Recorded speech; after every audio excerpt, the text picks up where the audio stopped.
Many countries consider that every fraction of degree of global warming can cause significant impacts to the loss of many more lives and livelihoods damaged. Greenhouse gases emissions due to human activities, which is the root cause of global warming, are increasing year after year. For nearly 3 decades, global warming has continued. The United Nations has been bringing together almost every country on Earth for global climate summits. Call for climate actions to tackle the crucial challenge, the climate crisis. The coronavirus COVID-19 pandemic has reached almost every country, brought devastation to millions around the world, and are disrupting many parts of the global economy.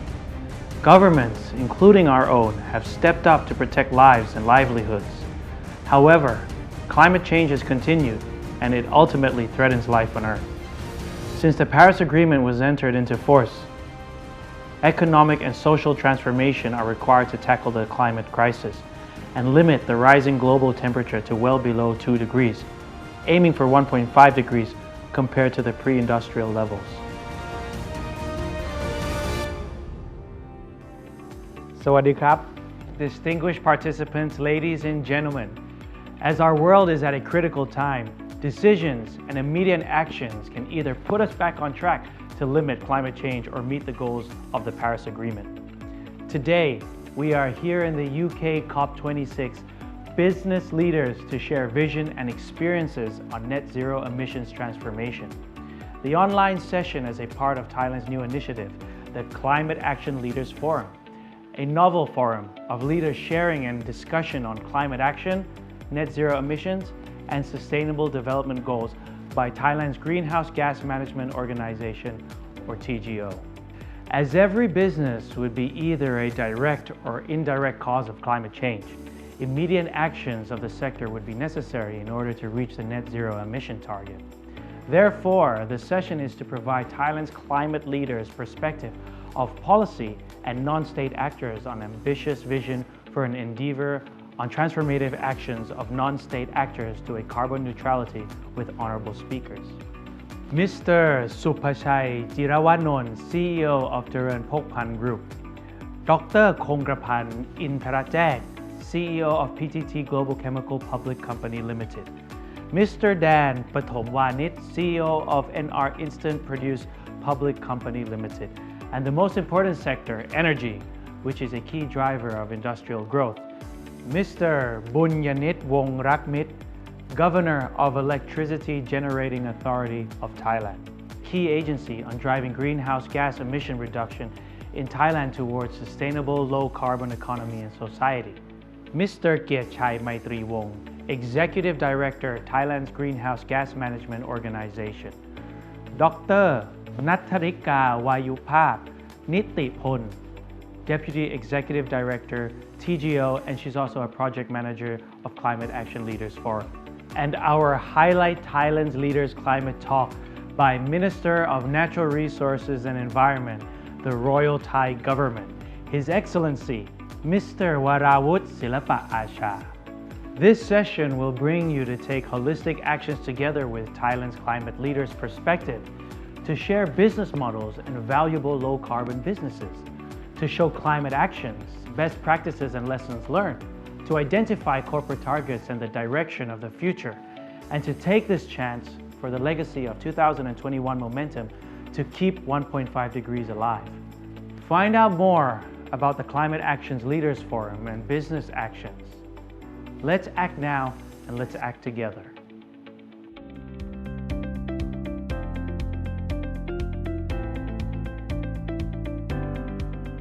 สวัสดีค่ะ Greetings from the Thai Pavilion at the UNFCCC COP26 in Glasgow, the UK. I'm Natharika Wayupap Nitipon, Deputy Executive Director of Thailand Greenhouse Gas Management Organization, or TGO, under the Ministry of Natural Resources and Environment, as the Project Manager for Climate Action Leaders Forum 2021, or CAL Forum in short.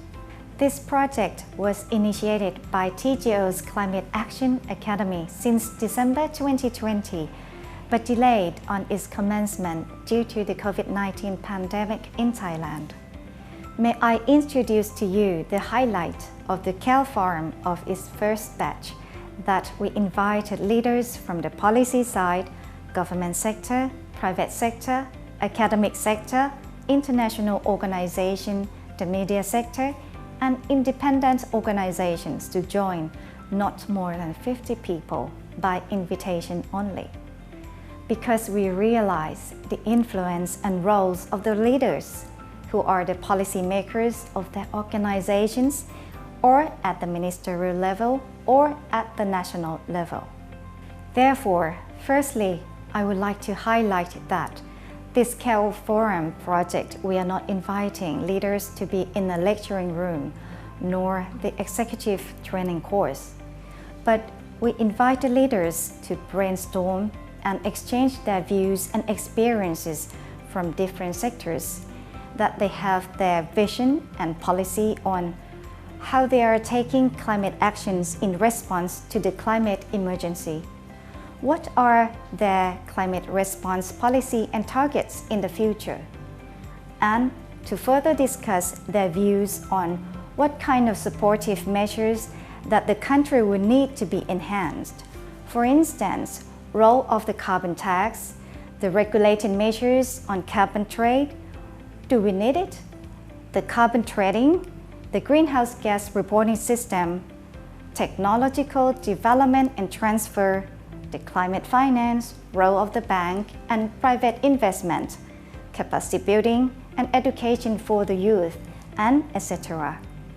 Secondly, I would like to address the level of participation from leaders in CAL Forum, the first batch, especially His Excellency Mr. Warawut Silapa Acha, Minister of Natural Resources and Environment, and Mr. Jatuporn Burutpat, Permanent Secretary of the Ministry of Natural Resources and Environment, that we really appreciate their engagement to this leader forum, as it shows their focus and enthusiastic support on translating climate policy into action.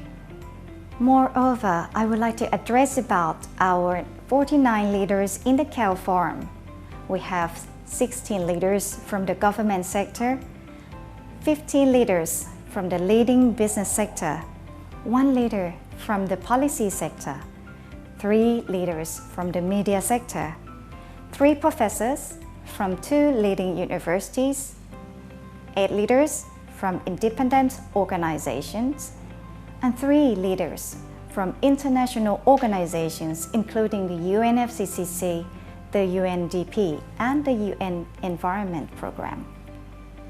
Thirdly, this forum is designed as a series of conferences to be an exchanging forum for leaders, which will be taking place for 5 times on every Friday afternoon.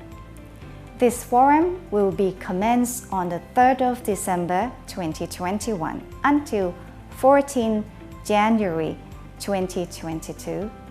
On the last time of the forum, the press conference will be taking place in order to convey the message for the CAL Forum, the first batch, on what they have been discussed and provide recommendations to the Thai and international society. And finally, we receive a great honor from numerous keynote speakers that I would like to address just a few names at this moment. His Excellency Mr. Supathanapong Panmichal, Vice Prime Minister and Minister of Energy, Mr. Wirasak Kosurat, Senator, Mr. Supachai Jerawanon, that he also gives us a privilege to be an honorable speaker here with us today. Also, with a great appreciation from our 3 distinguished speakers and moderator of the side event today, who are also participating as the leaders in the CAL Forum. In search for a positive impact of sustainable development and climate actions, as Thailand newly launches the Climate Actions Leaders Forum to encourage leaders to talk and to share their visions, their policies, and their experiences on climate actions, a showcase on transformative actions to a carbon neutrality, and to discuss on climate solutions, how to transform into net zero emissions. Science tells us that impacts of climate change are devastating, And for business leaders, what do they think? What are they facing? And are their supply chain disrupted by the climate crisis?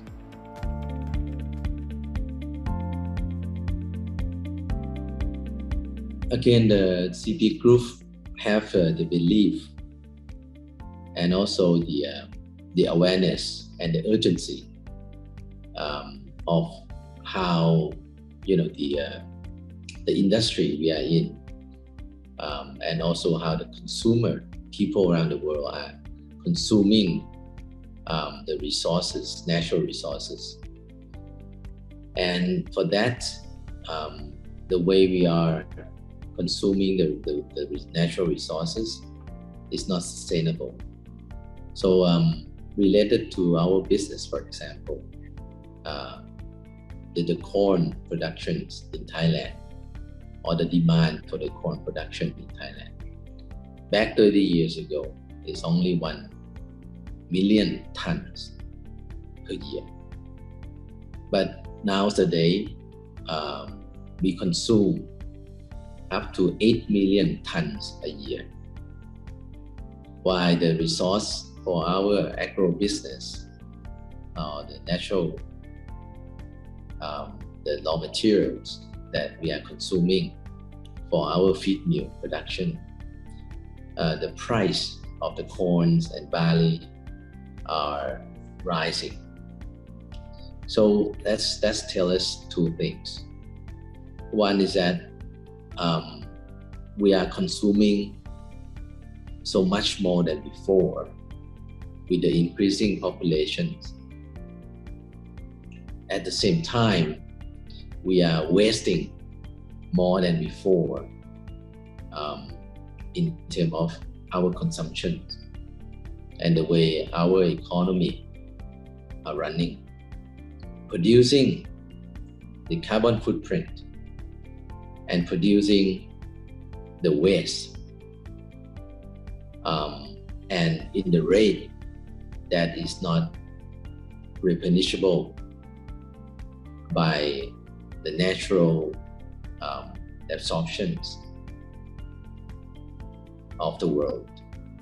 So this is where we are facing the climate change, and with the trend, the raw materials for the CP Group price will continue to increase, because as the global warming impacted the world, there will be lesser areas for plantation, and for that, with the increase in the population, and we will reach 10 billion population by year 2050. With that, we are accelerating both on one hand, the generation or emission of carbon, which will create the climate, the greenhouse effect, and impact the climate change.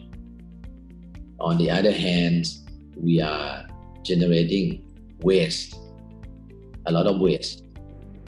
And for food waste, it's already account for 25% of the world waste generation. So this trend cannot be continued, and we cannot wait until it has a significant or clear impact toward our industry. We have to act responsibly and sustainably. That's how CP Group is seeing how the climate change is affecting our industry. And CP Group believes and well aware that the way we are running our consumptions worldwide will not be sustained.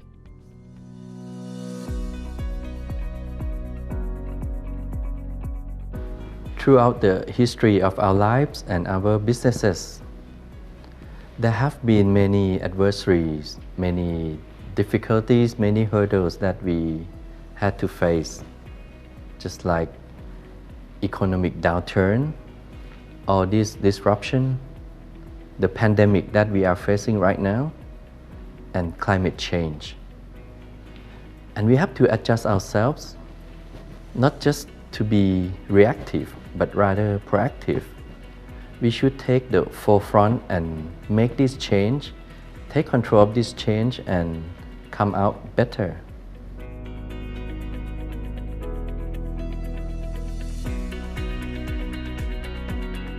So climate change is really the challenge of humanity that everybody's talking about since the release of this year's IPCC report. Right now, as a company, as a global food manufacturer, we have manufacturing bases in the UK, in Thailand, and soon we're going to have manufacturing in the United States as well as China. So in key different regions around the world. We already see the impact of climate change on an annual basis. In fact, it's become something that we expect. More extreme temperatures, floods, droughts, impacting basically the resiliency of our ability to manufacture. And this is one of the, I would say, the greatest risks that we face today. But we can now see in the next 4 to 6 years the coming change from a regulatory perspective. I think it is a matter of time before the world starts moving towards a food and agriculture-based carbon tariff, very similar to what the EU has now in terms of the carbon border adjustment mechanism. How that affects our company is pretty profound. We manufacture a lot of ready-to-eat rice and rice-based meals. And the problem with rice that most people don't know is that rice has the equivalent carbon emissions footprint as aviation and 12% of global methane emissions. And when you think about that and people complain about flying, well, potentially they could be complaining about eating rice one day. And that definitely is problematic for us. And so as the conversation, the movement to fight climate change increasingly moves towards stricter compliance and a carbon neutral footprint. From our company's perspective, NRF, in summary, there's two key impacts, right? So availability of supply and resiliency, right? And then there's the potential compliance and the tariff impacts of carbon emissions on our supply chain and directly onto our operations and ultimately in our final products moving forward. And how about the energy sector, the key to averting the worst effects of climate change? What are they facing? And how are they going to take action?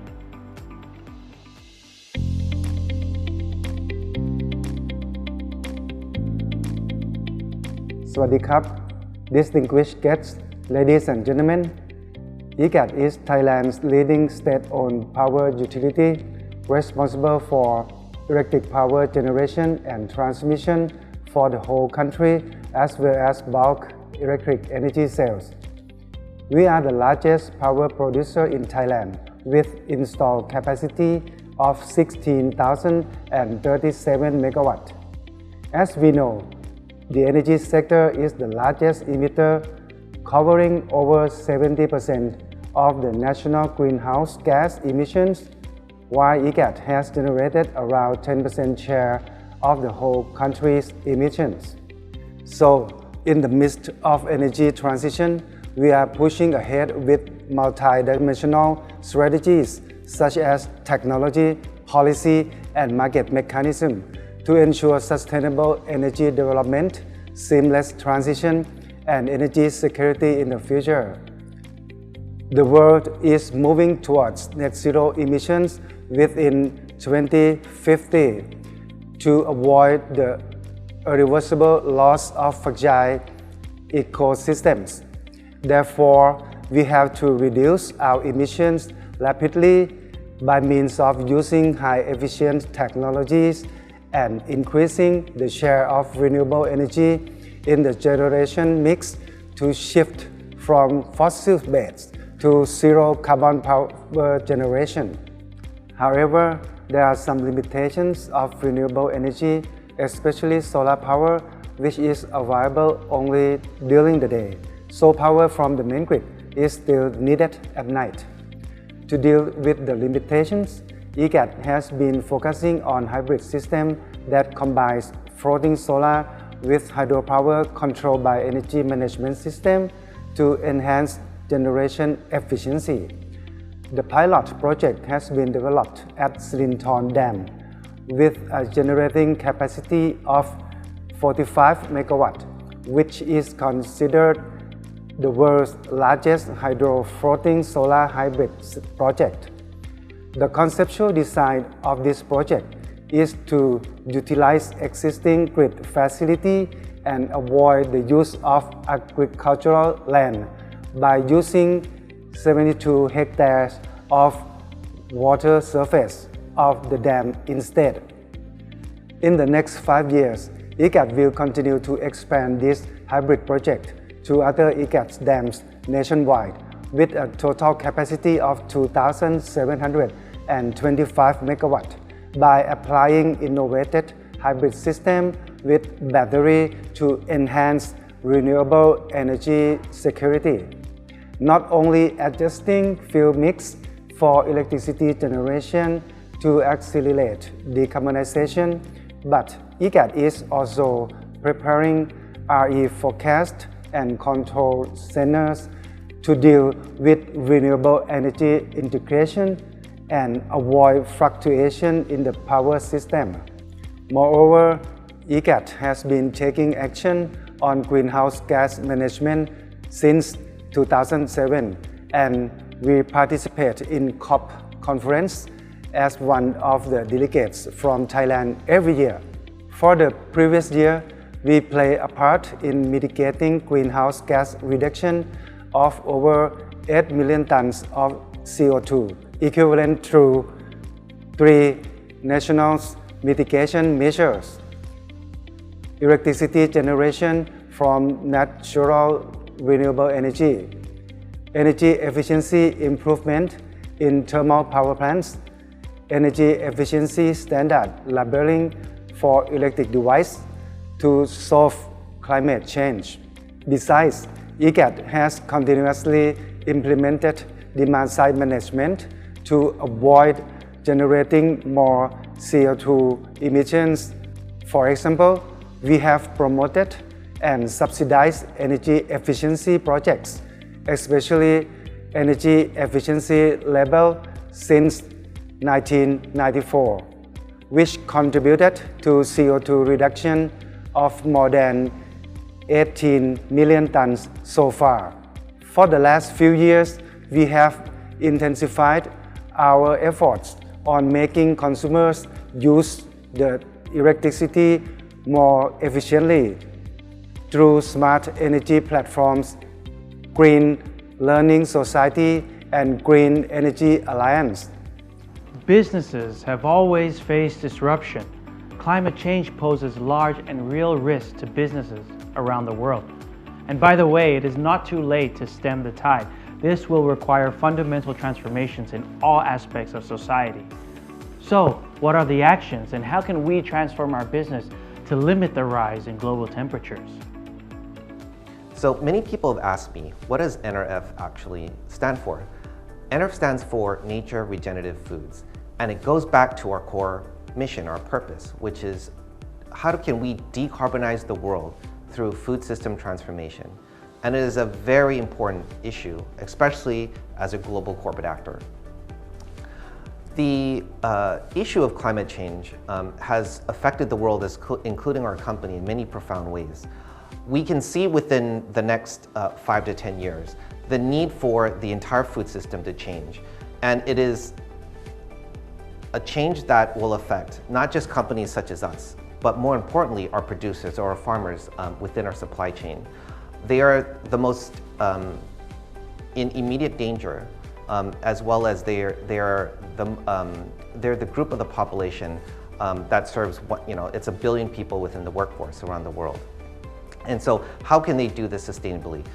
And some of the short-term things that we're very much focused on is how can we prove that we can profitably, as a public company, appease shareholders and our stakeholders, as well as be a corporate activist and restructure our supply chain so it's sustainable from a carbon perspective. And we're going to prove this in Thailand first, although we actually have R&D in the UK as well looking at this. So within Thailand, we've done a few quick measures. So number one is how can we develop a supply chain that is carbon negative? Number two is how can we have a footprint of carbon efficient and basically carbon neutral manufacturing facilities. And then number three, how can we take this from a commercial perspective and work with our partners and tell the story, both not just to our shareholders, but to their shareholders as well. And so I'll give you some concrete examples of what we're doing. Just recently, we announced Thailand's first blue carbon initiative together with another public company called Eastwater. And that initiative is around growing large-scale seaweed. And the goal is basically to take the biomass, convert that into biochar, and taking the biochar and giving it to farmers within our supply chain, effectively killing many birds with one stone. So for example, increasing farmland productivity, water retention, but more importantly, sequestering carbon for 1,000 years, which will also allow us to sell carbon removal certificates. And I feel that this is something that's a very, this will be a case study, not just for Thailand, but for many manufacturers around the world, in terms of how can they basically create a supply chain that is both sustainable from a farmer welfare perspective, as well as decarbonizing from an ingredient perspective as well, as these are all inputs for product manufacturing. We also have other short-term goals in order to accelerate the move towards decarbonization. We currently have a few initiatives that we currently support. We have a social enterprise that's very much focused on climate change and the awareness of climate change. Currently, our social impact videos reach 4 million people per week. We also fund different advocacy programs. For example, we're working with a nonprofit from the UK called Forum of the Future in terms of creating awareness and understanding how financial flows impact the food system as well as climate change and the UN SDG goals. In summary, the short-term effects of what we do today as a company will almost be like a demonstration in terms of what we plan to do on a broader term perspective as we scale our initiatives around the world. I'll give some example in terms of our shrimp farming.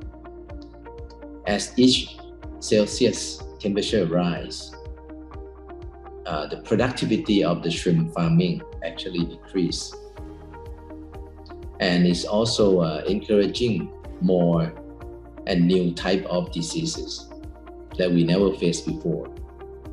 So this is a good example because raising shrimps is very sensitive. Their micro life form have helped us understand better how sensitive it is for many other species toward the rise in temperature and the climate change. So this we experience firsthand. So I again encourage, all other industry. In fact, CP Group also in the retail industry, also in the telecom industry, for example. I think in the retail industry, we have the goal to reduce waste. Our target by 2030 is to get to the point of zero food waste or zero waste in all of our operation across 20 countries. And that's a very important responsibilities of really help shaping how we are consuming. This includes the packaging, as packaging is one of the waste that is really polluting the whole world using the plastic This is also the area that we want to shape the behavior and how we address the recycling, and also the how we also demonstrate the circular economy. In the telecom area, we certainly see, a crisis turn opportunity because of the awareness of the climate change. We see a lot of business start to have this alertness in how they should address the technology, for example, into smart farming, automation, into how they consume electricity and renewable energy. So with different platform and solutions, IoTs, technologies, those are picking up. I think that's the sort of real solutions of how much we can innovate and how much we can use technology to address both the economy itself, the consumptions of the people, and sustainability. And especially for climate change and this race to net zero, I think we will need all of the re-engineering and all the innovations we can in order to address and be able to steer and save the climate and the environment or the ecosystem of the very ecosystem that nurture mankind as well as the rest of the species. I couldn't imagine how the world would be, with additional 1.5 Celsius rise in temperature. And I don't think we want to also even imagine beyond that because of the greenhouse effect and how the whole world ecosystem change. No industry would be safe. No industry would not be impacted greatly. And even mankind, we will not know where we are heading into. So it is best that we really see this urgency, that we take the act and also the commitment toward net zero. And sometimes you'll ask, well, we don't see the impact clearly yet. But to do the right thing, we don't need to quantify the number to do the right thing, because we know that's the right thing. And we know that the way we are consuming the world and generating all this carbon and waste is not sustainable. Chemical industry will face these challenges. Climate change will have impact to all industries, including chemical. But we should take the forefront and be in control of this change. The customers will want different products. The products that have less impact to the environment, to be more friendly.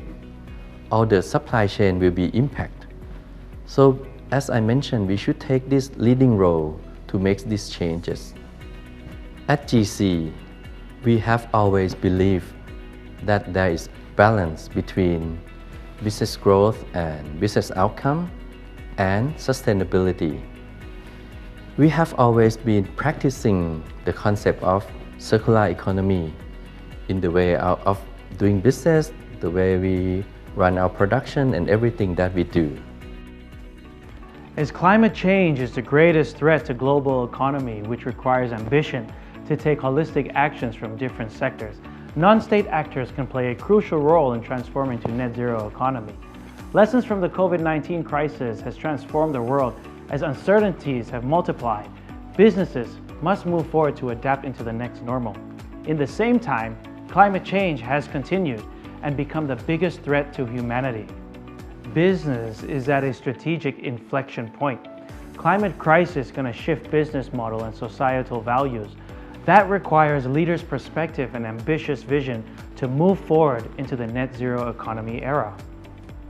As stated in the Thailand National Energy Plan 2022, energy sector has aimed to achieve carbon neutrality by 2065 to 2070. This means that the energy sector has to reduce carbon emissions, boost renewable energy share in power generation aggressively to 50% and promote the use of electric vehicles. For ICAT, achieving carbon neutrality is included in the organizational strategic plan. We plan to have coal-fired power capacity by 2026 and increase a share of renewable and clean energy to 50%.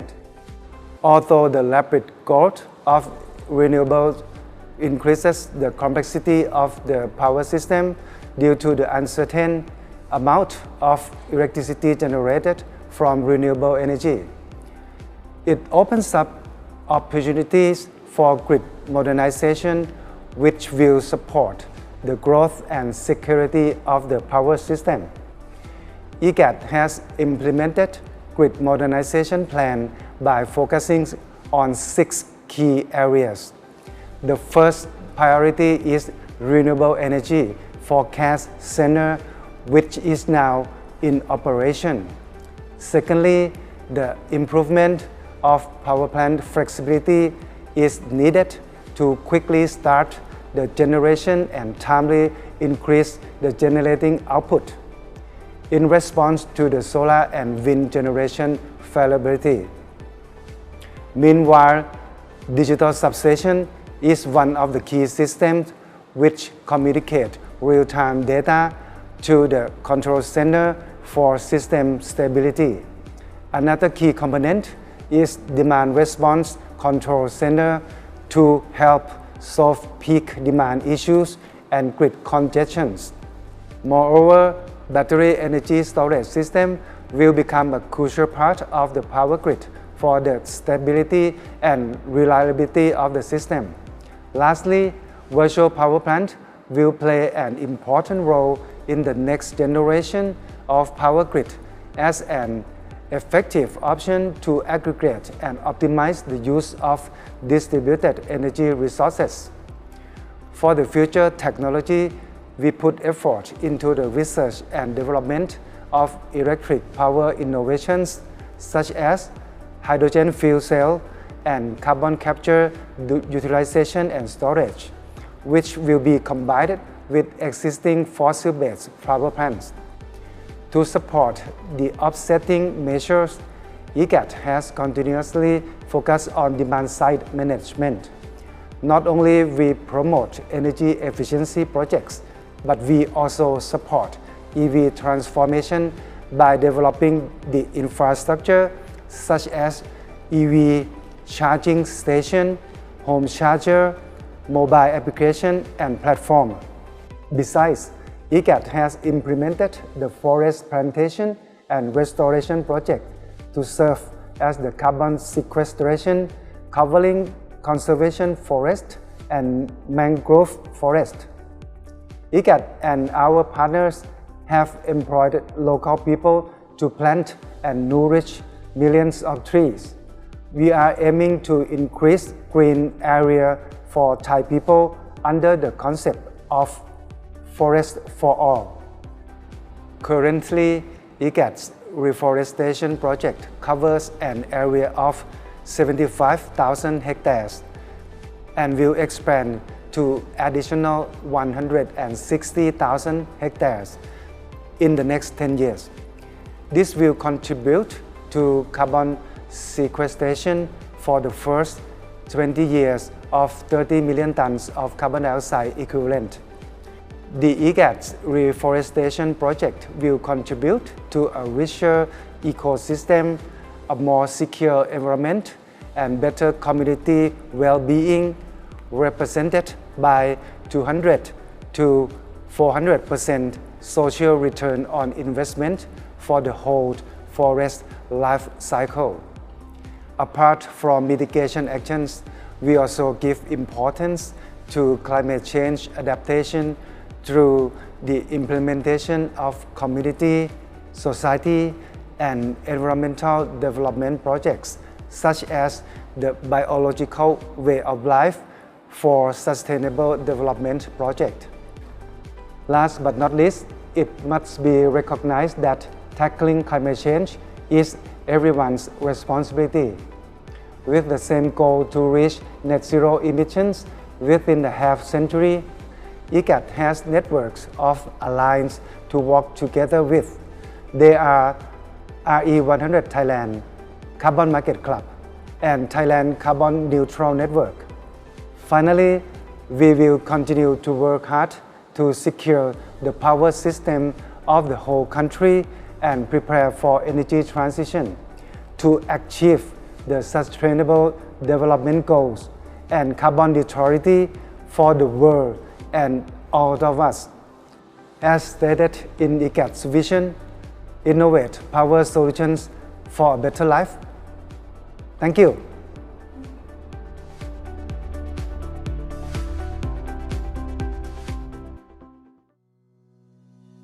At GC, we have this motto, chemistry for better living. And there are two equally important meanings for better living. First of all, we make chemicals, and these chemicals make our lives better, safer, healthier, and more convenient.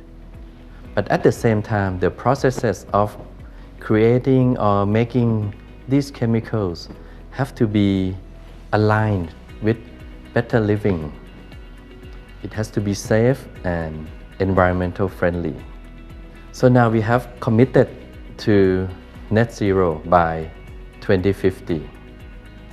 And we have set out our strategy, our targets, and our plans in detail. We want to reduce our greenhouse gas emission by 20% by 2030 and go to net zero by 2050. And there are three levers or measures that we're going to do. We are very confident that we will achieve this target. There are three levers that we will implement in order to achieve net zero by 2050. The first lever is efficiency. We will increase the efficiency of our operation, digitalization, use greener fuel. All of this will contribute to about 20% of the reduction. The second mean or lever is portfolio adjustment. We will invest more into greener and lower carbon products. As you know, GC already has many green and biodegradable products in our portfolio, but we will invest more. We will invest more into biodegradables, recycle, upcycling products, and all of this will contribute to another 25% of our reduction. Last but not least, is about compensation. These are a combination of forestation, decarbonization by carbon capture, and we will also invest more into innovation, into venture capital, in order to access to new technology that will reduce the greenhouse gases from the atmosphere and capture it into the ground. And this will contribute to another 55% of our reduction. With all of this, we are quite confident that we will continue to make chemistry for better living while achieving net zero by 2050. The world has a multi-gigaton carbon emissions gap that we need to fill with an increasingly more scarce arable land, that will support a growing population of 10 billion by 2050. And how do we do that without leaving our farmers behind? This is one of the greatest challenges of humanity, but also one of the greatest opportunities. And why is it that we took this longer term objective? And that is because the world needs to transition from a carbon intensive to a low carbon food system that can that can support 10 billion people.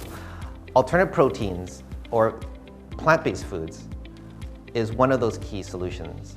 It's up to 10 times more efficient from a carbon perspective when you compare that to animal meat. And the world may not completely transition. There will always be cultural and religious reasons for having animal meat consumption.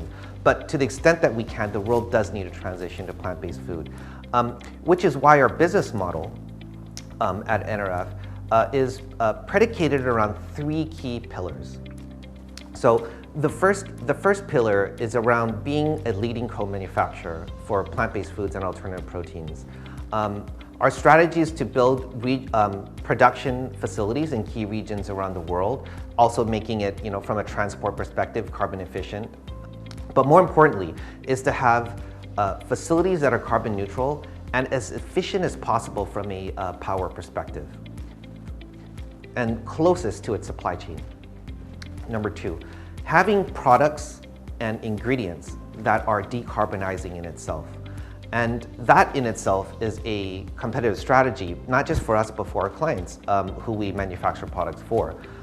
Imagine a world where you're walking down the shelf and you're buying products, not just based on its calories, right, but its carbon footprint as well. I believe that world's gonna come very soon. And it's going to be relevant not to consumers, not just because, oh well, this product had this carbon footprint, but from a carbon tariff perspective, as the world moves towards compliance to maintain a trajectory that we must adhere to from a net zero perspective. And number 3, how do we tie this into a feasible commercial platform as a public company? As you know, being a publicly listed company is difficult within itself. Investors require quarterly performance. You need quarterly growth. You need more intense. You need greater focus on sustainability, and oftentimes they come in conflict. For us, we report triple bottom line, so people, planet, performance. And so we are trying to align our KPI directly with our clients. And so they can use our plant performance, for example, as a way to even decarbonize their own footprint. And so we believe that with these three pillars, we will be uniquely positioned as one of the companies that are carbon negative and helping drive food system transformation. Which is why earlier this year, we were one of the first, and proud to say, to adopt the net zero program, or sign up for the race to net zero. We believe this is part of our core mission, and we believe that this is something that we need to do. Our goal is by 2050 is to reach net zero and hopefully become carbon negative.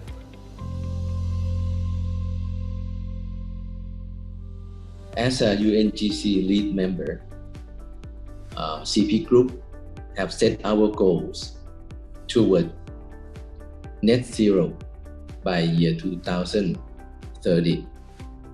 And we know that this is not easy, and we are preparing to do everything we can, including step into the renewable energy industry in order to transform ourselves, as well as opening up a new area of opportunities. I believe that in all crises, there's still opportunities lying there. And these opportunities especially could address the sustainability, could address this climate change impact to the world. We should really invest into. So not only the renewable energy, I believe, there are others related technology that we have to invest into in our operation in order to take the action and be responsible for how we not contribute more admission, put the admission down to net zero. We also set the goals to also achieve in year 2030 for zero waste in all areas of our operation. That also is another ambitious goal. When we say in our operation, especially in the agro business, we included our supply chain, and that is right back all the way to the farming that evolved in our business. So we need partnerships. We need to get them the knowledge and the awareness, and also giving the right incentive to work together. So these are our major commitments toward net zero as well as zero waste. We hope that CP Group can learn and also be able to share our failures and success over these goals, and hope that CP Group could be one of the example for the related industries that we are in. And we are very committed to achieve this goal and to accelerate our learning. A new era of business pathway, mobilizing ambition for corporate climate actions to tackle the climate crisis and power a resilient. Almost 2 years, the COVID-19 pandemic shocked the economy around the world. Now, economies restart, countries and also Thailand begin to recover from the coronavirus pandemic. For Thailand's climate change roadmap that takes the historic opportunity to develop public and private policies to address the current climate crisis at the same time, to build back better and more greener. His Excellency Mr. Warawut Silapa Asha, Minister of Natural Resources and Environment, the Royal Thai Government.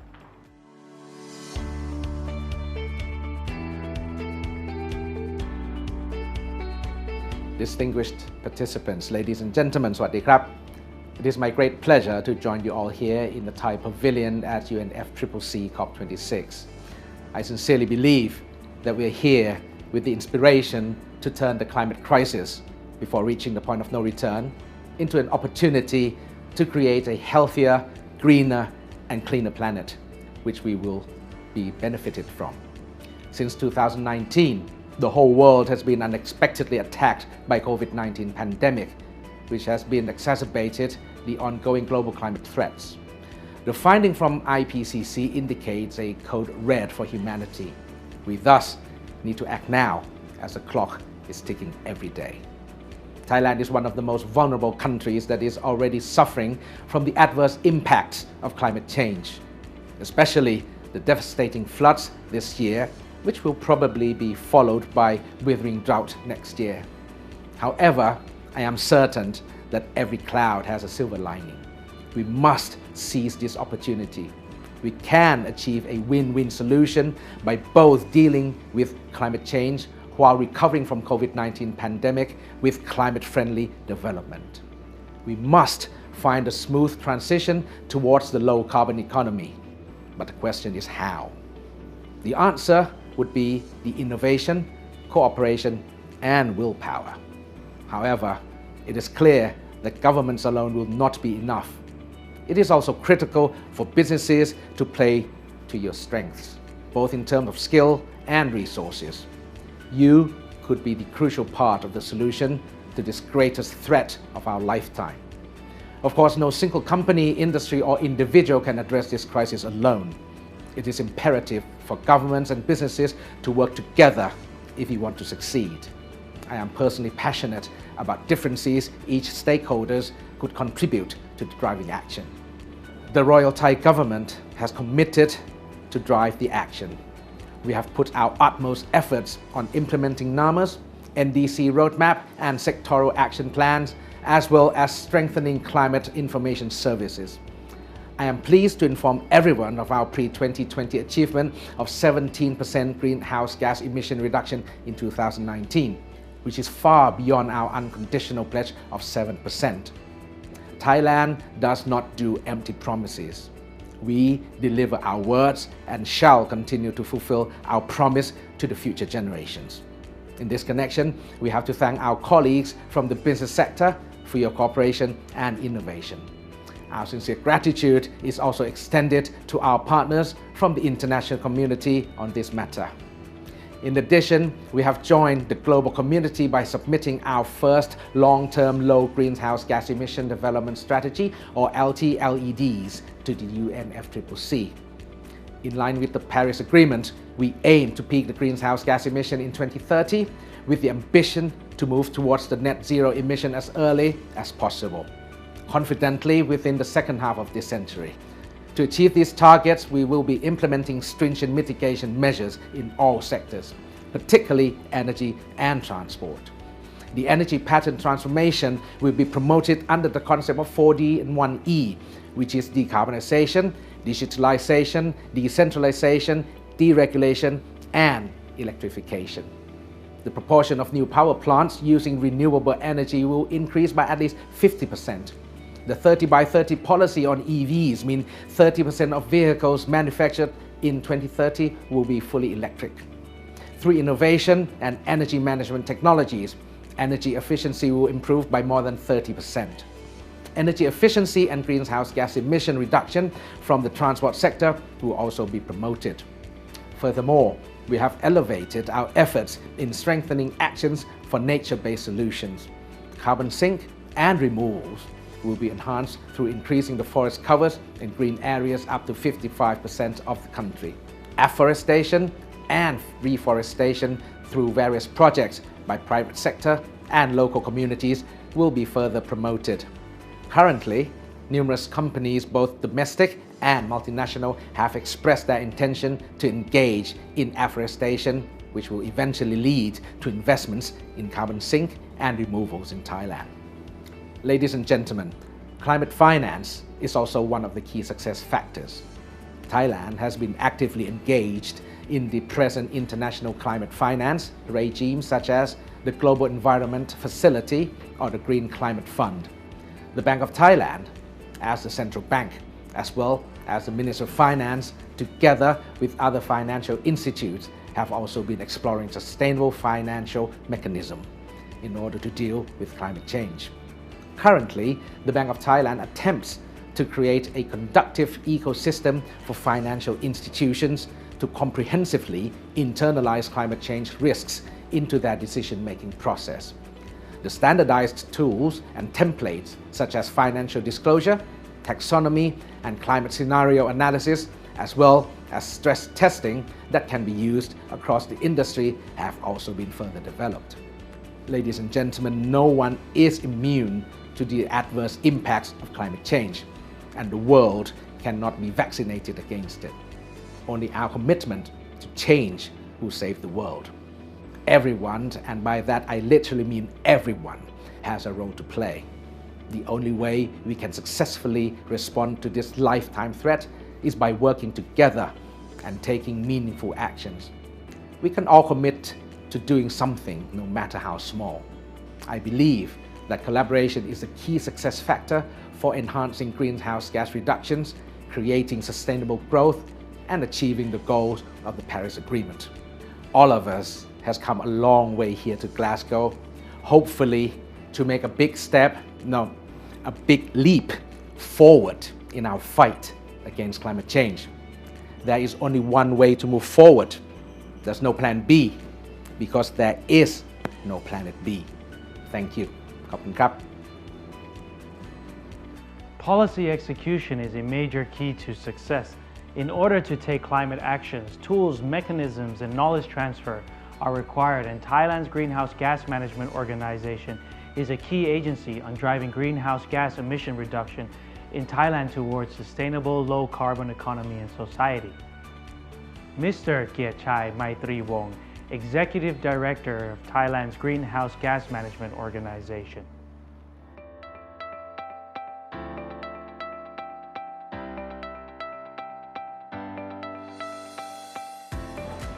On behalf of Thailand Greenhouse Gas Management Organization, or TGO, I would like to express my appreciation to His Excellency Mr. Varavut Silapa Acha, Minister of National Resources and Environment, and distinguished speakers who are the key business leaders in Thailand for their valuable contribution to share vision and experiences on net zero emissions transformation. This year's COP26 marks the crucial opportunity for the global community to build back better and greener, with securing global net zero emission by mid-century and keep 1.5 degrees Celsius within reach. As the scientific data show, climate crisis had become one of the biggest global threats facing humanity in the near future. To ensure a sustainable growth in line with the Paris Agreement, we will require low carbon economics and social transformation in all sectors. TGO, as a public organization under the supervision of the Ministry of National Resources and Environment, will continue to strengthen our effort to support stakeholders in Thailand to enhance climate action to achieve Thailand carbon neutrality target and net zero emission by the second half of this century. Toward this goal, TGO recognizes the importance of climate action literacy in tackling climate change and translation of the Paris Agreement and national policy into climate action. Through this vision, TGO launched the Climate Action Academy, or CAA, with the ambition to enhance the capacity building and engagement of various actors, both generally public and private. CAA provides 4 core services. Firstly, Climate Action Leader Forum, or CAL Forum, for leaders to share the vision and discuss on climate action initiative. Secondly, training programs providing on climate change mitigation solution, adaptation ways, as well as MRV standards through various effective learning approaches. For example, voluntary carbon credit certification procedures and varieties of carbon footprint certification. Thirdly, education program to educate and motivate young generation by integrated climate change knowledge into university learning program. And finally, conferences and seminars offering a space for everyone to exchange knowledge and experiences, both domestically and internationally. The session today is also a part of CAL Forum, which will be officially convened in December 2021. To conclude my remarks, as we navigate through these challenging times, I'm impressed by the continued strong global partnership and community working together to take forward climate action on net zero emission transformation. I'm confident that this session will provide interesting insights of Thai business leaders and encourage further exchange and how we can strengthen our cooperation to support climate action. We must act now and act together to drive ambition for carbon neutrality and net zero emission transformation for our future generation. We cannot drive a systematic socio-economic transformation alone. To address their interconnection among the multiple crises that we face, to foster the transition to a green economy, we must work together to enable and encourage everyone to protect and restore the planet. Everyone has a role in climate actions. The climate emergency is a race we are losing, but it is a race that we can win.